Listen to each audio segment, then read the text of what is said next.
project commenced, we had so little to go on. There were no blueprints, no engineering drawings.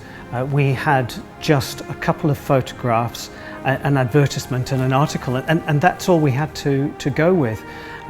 So for the engineers, creating a motor bicycle that was 120 years old in effect was quite a challenge. So after the challenge had come out from Gordon, it was a great opportunity to go back in time, go back in history and actually understand Royal Enfield's DNA. Well, it was certainly a daunting task that we were given. Usually the process we take is to go and look at other similar motorcycles, or if you're making a reproduction, ideally go and measure the original. But in this case, there was none. This frame, we're trying to replicate something, so it involves a different approach to it.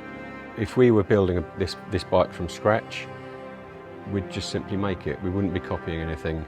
We'd make it how we wanted to.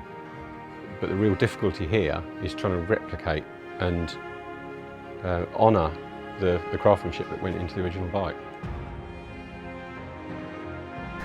When we started, we thought we understood what we needed to do, but of course our engineers are used to modern techniques, current day engineering.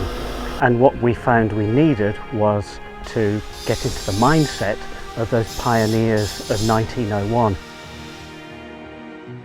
The only way you can make a tank like this is with the 100-year-old soldering irons. I was left with these tools, this tank, and then I had to learn the technique for soldering the seams.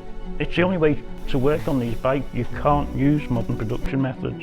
They thought at 60 miles an hour you might not breathe and you might die. It was rocket science of the day. So after months and months of work, we finally got it together. But the big question is, will it run and will it ride well? Because it's one thing to bench test an engine and know that it will tick over, but to actually run as part of a complete motorcycle or motor bicycle is a big unknown.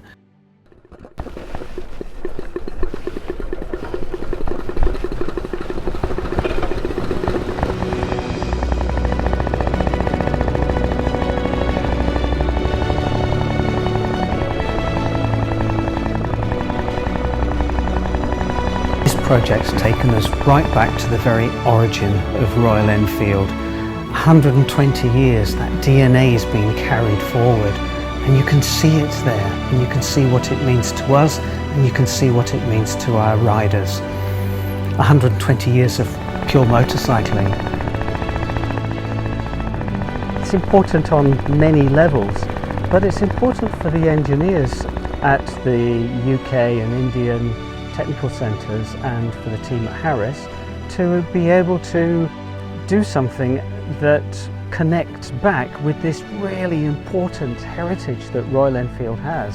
And I hope that if they're looking down on us, those gentlemen, engineers and designers of 120 years ago, and see what we've now achieved today, I hope they're really proud.